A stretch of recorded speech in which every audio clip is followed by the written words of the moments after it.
The door of the house was banging loudly. I was alone in the house, so I had to go answer the door. At the same time, I felt angry at my husband, who had gone out with his friends for some late night wandering. I quickly covered my head with my dupatta, and as soon as I opened the door, I was startled to see my father in law standing there. His house was next door, and he rarely visited us. My husband never had a good relationship with his father. After our marriage, my husband had bought this house and moved me into it, while his father lived alone in the house next door. But the reason for my shock was not so much my father in law as the beautiful young woman standing beside him, who seemed to be around my age. I stared at the girl when my father in law's stern voice broke my thoughts. "Step aside, Shamila. Are you not going to let us in?" He quickly grabbed the girl's hand and brought her inside, sitting her on the sofa. "Go and bring some water," he instructed. I rushed to the kitchen, quickly fetching a glass of water.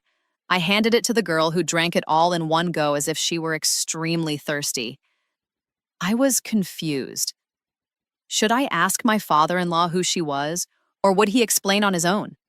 Why had he brought this girl to our house so late at night? I had been married for almost 15 days, and in all that time, I had never seen this girl nor heard anything about her. I only knew that my husband and father-in-law didn't have a good relationship. After the wedding, I found out that they rarely interacted.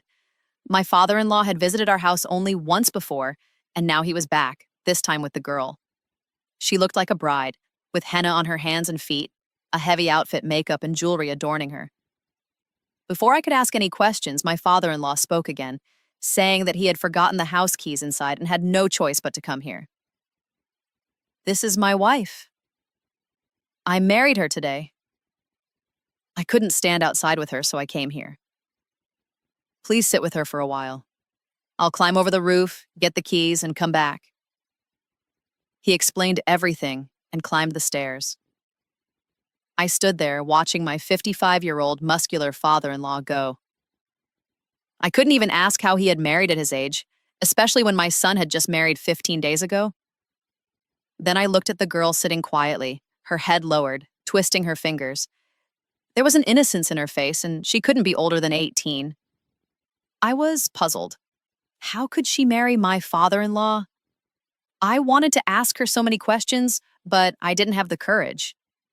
My own marriage had barely completed 15 days, and given the strained relationship between my husband and father-in-law, I hesitated to engage in any conversation with him. I was afraid something might go wrong. My husband, Jamil, had an extremely short temper, and to make matters worse, I still couldn't understand his habits. Even after 15 days of marriage, he was distant and cold towards me. We hadn't developed any significant marital bond. Most of the time, he was either out of the house or hanging out with his friends. This was the reason why I hadn't been able to understand either my husband or my father-in-law so far. I just silently watched the girl, who had now become my mother-in-law. After a while, my father-in-law returned with the keys, took the girl with him, and left. I stayed sitting on the sofa. Around 2 a.m., my husband returned home, and against my will, I expressed my frustration. I asked him where he had gone, as it was already 2 a.m. "Our marriage is barely a few days old, and you give me no time." Hearing this, Jamil became furious and replied, "As soon as I step into the house, you start complaining. I didn't marry you so you could make my life miserable." His attitude made it clear that he had no interest in me. It seemed like I had been forced upon him. His father had arranged the marriage, brought the proposal to my house, and the wedding was hastily arranged. I didn't understand why my father-in-law had chosen me for Jamil, but one thing was clear. This marriage felt like a burden to him. Seeing Jamil in such anger made me panic, so I quickly changed the subject. "I was just asking because your father came home and you weren't here." Upon hearing this, Jamil immediately perked up. "Father? Why did he come here?" His forehead furrowed with anger, and he looked at me with questioning eyes. I stammered, Actually, father got married." Jamil was shocked. "Married? At this hour?" I nodded. "His wife is about my age." I'm still shocked that he suddenly decided to marry at his age, especially to such a young girl. Curious, I told Jamil everything, and he slumped down on the sofa, holding his head in his hands. "Father won't change. I've told him countless times not to get married this way, but he never listens." Jamil mumbled to himself, and I was surprised to learn that his father had done this multiple times. I couldn't hold back my curiosity anymore. Jamil, did your father marry before? I asked. He shot me an angry look and responded, in a few days, you'll see for yourself how colorful my father's nature is. I don't understand why he keeps embarrassing me like this. The whole neighborhood talks about him, and no one can stop him. He stormed off to the room, stomping his feet in anger, and I stood there, stunned. I had never imagined that my father-in-law had such a colorful nature. But seeing his young wife and his actions today made me realize that something was off. And now Jamil had openly explained his frustration to me. This was the reason Jamil had kept me in a separate house after our marriage. His father, even at his age, hadn't stopped his indulgent lifestyle. When I reached the room, Jamil had already laid down to sleep. I wanted him to give me some time to talk to me, just like my father-in-law had taken his bride's hand with respect and walked out with her. I wished that Jamil would do the same, take my hand and show me affection. But Jamil never gave me that time. He never enjoyed talking to me. Whenever I went near him, he treated it as a duty, then pushed me away and went to sleep. As I sat beside him, he angrily told me, "Let me sleep. My mind is already messed up because of my father. Don't make me say things I'll regret." He shut his eyes, and my heart broke. His father had gotten married, causing all this trouble, and I couldn't understand why it was necessary. After all, his father lived in a separate house. I turned to the other side, closed my eyes, and started thinking. What had made my father-in-law at 55 years old suddenly decide to marry? 55 was no small age, especially when he also had high blood pressure. Who would give their daughter to him at that age? Perhaps because he was wealthy, owning many properties that were rented out, making it easier for him to find a bride. While I was lost in these thoughts, I eventually fell asleep. The next morning, I was woken up by the sound of someone knocking on my door.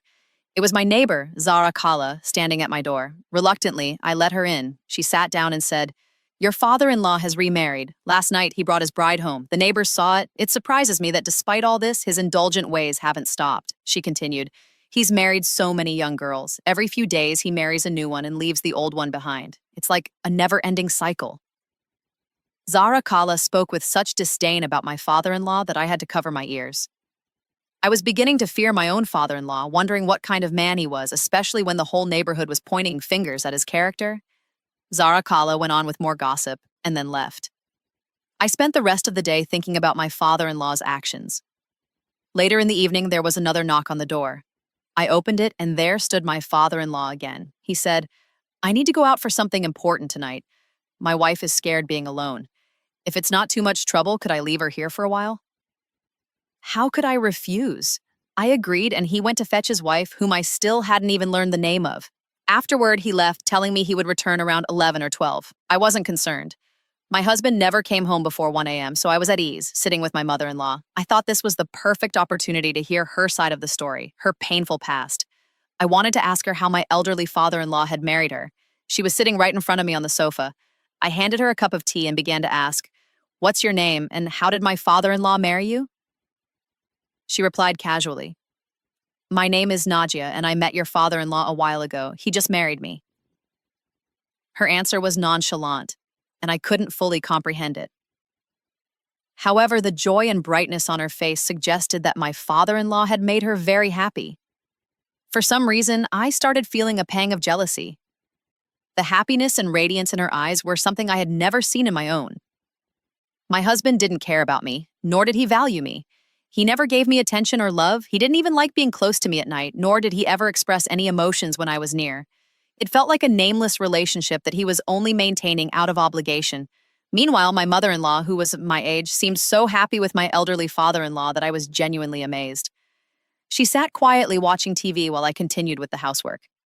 My father-in-law soon came to take Najia with him, and after they left, I felt even angrier. What had I done wrong? Why did my husband not care for me at all? Around 1 a.m., my husband returned home, and in his anger, he said, "Father came today again." I replied, "Yes, he left Nadia here for a while."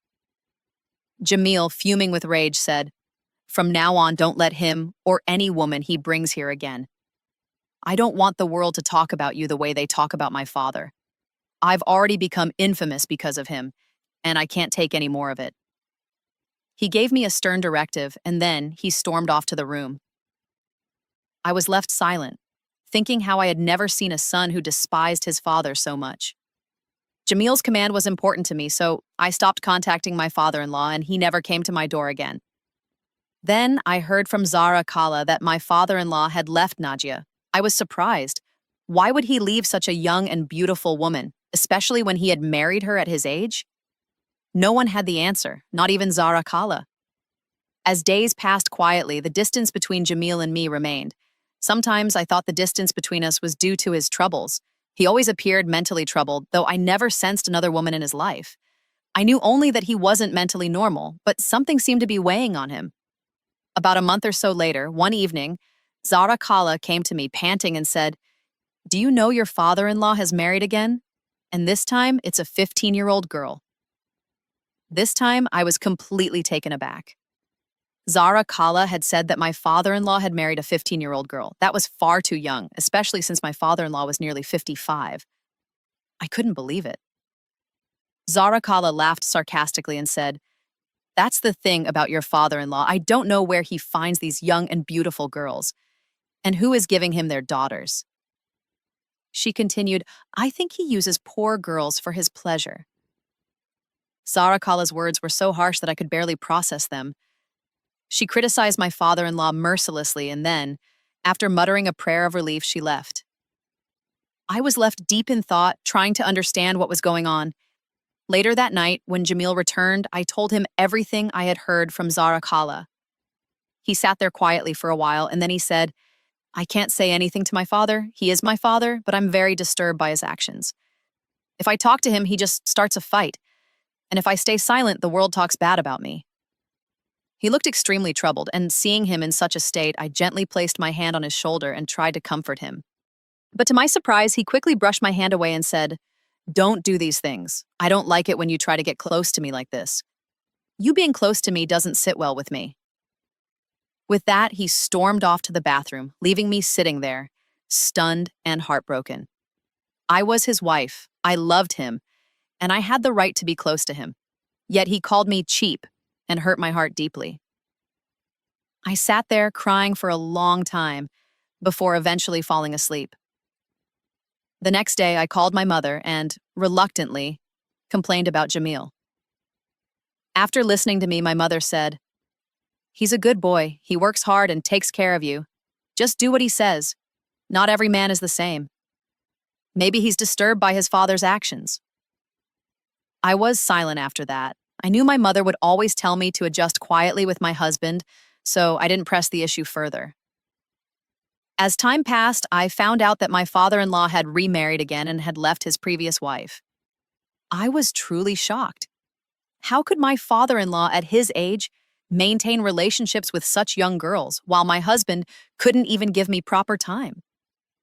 The frustration was building up inside me, and just then my father-in-law knocked at the door. He said, "My wife isn't feeling well. If you could come over for a while, it would help."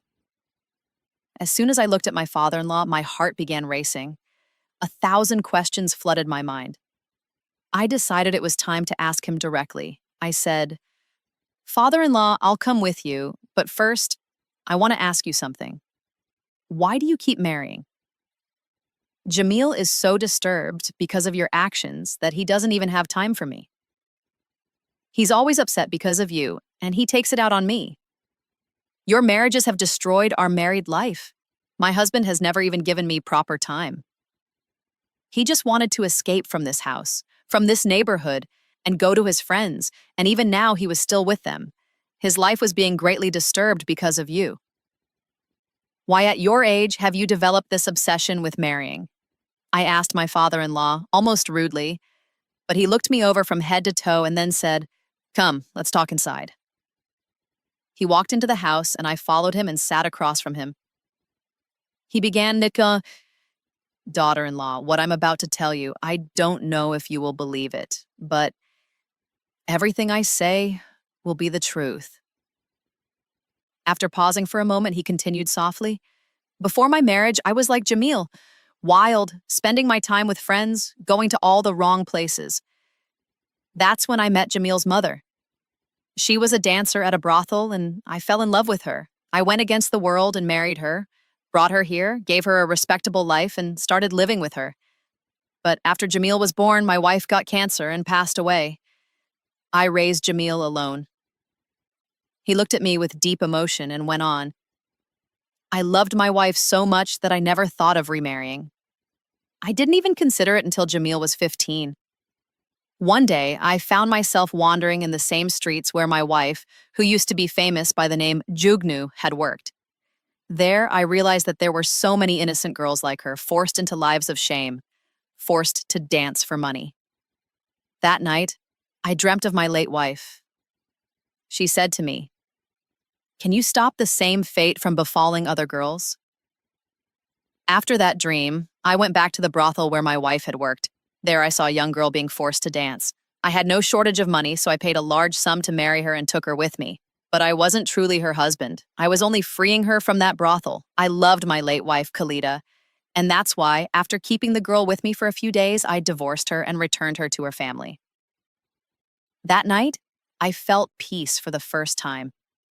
From that day on, I made it a habit to visit that brothel every few weeks. I would buy any girl being forced into a life of humiliation, marry her, and then, after a few days, I would find her parents and return her to them. But Jamil never approved of this. He would always say that people talk badly about us. He had been influenced by his friends, who told him that I was just indulging myself and bringing girls home for my own pleasure. But I had explained the truth to him many times. But still, he refused to understand what I was trying to explain. No matter how much I tried to make him see the bigger picture, he simply couldn't understand. I couldn't stop saving the lives of innocent girls just because of him, no matter how many obstacles he put in my way. This was something I felt deeply, and I believed it was a cause worth pursuing. That's why I continued with my work, unwavering in my mission to help those in need. In an attempt to push Jamil forward in life, I even arranged his marriage to you, thinking it would help him find peace and direction. But even now, he remains consumed with the opinions of others.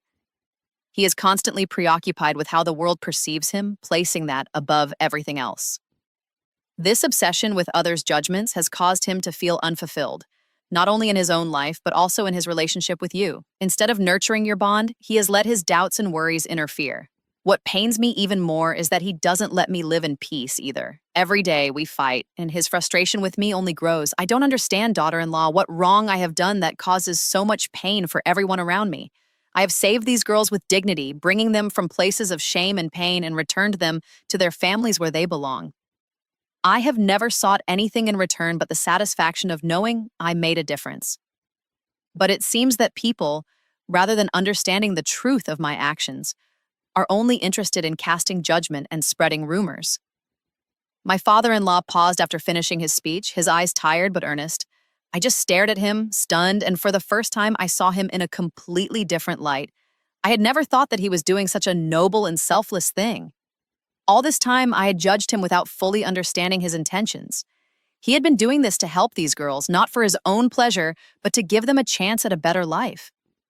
I realized that in my own life, I had been blind to his efforts. With newfound understanding, I turned to him and said, "Don't worry, I will take care of Jamil and help him understand. From today, I will support you in your noble work. I will also help you take these girls back to their families, no matter the cost." Upon hearing this, my father-in-law's face lit up, and I could see the relief in his eyes. He said, "If you help me take the girls back to their homes, it will be much easier for me. When I take them back, I have to answer thousands of questions from their parents, which is very difficult. They don't understand why I'm doing this or why I'm bringing their daughters back after taking them from their homes. It's exhausting to explain it every time." I promised him that I would always be by his side, helping him in any way I could, and I kept my word. I realized that in doing this, I was not just helping others, but also repairing the damage done within my own family. Whenever my father-in-law brought a girl home after marriage,